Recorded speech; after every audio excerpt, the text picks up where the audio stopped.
Rupsa express Bangladesh রেলওয়ের একটি আন্তঃনগর train যা খুলনা ও চিলাহাটি রুটে চলাচল করে।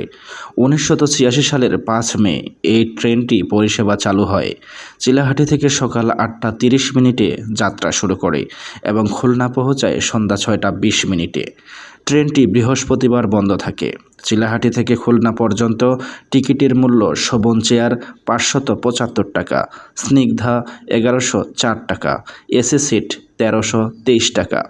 রূপসা এক্সপ্রেস ট্রেনটি চিলাহাটি ও খুলনা রুটের যাত্রীদের জন্য একটি নির্ভরযোগ্য ও আরামদায়ক পরিবহন মাধ্যম। নিয়মিত সময়সূচি, বিভিন্ন শ্রেণীর আসন ও সাশ্রয়ী ভাড়ার কারণে এটি যাত্রীদের মধ্যে জনপ্রিয়। নিরাপদ ও সুনিশ্চিত ভ্রমণের জন্য রূপসা এক্সপ্রেস একটি উৎকৃষ্ট মাধ্যম। আপনার কোনো মতামত থাকলে কমেন্ট করে জানাতে পারেন। ভিডিওটি ভালো লাগলে অবশ্যই লাইক এবং শেয়ার করুন। ধন্যবাদ।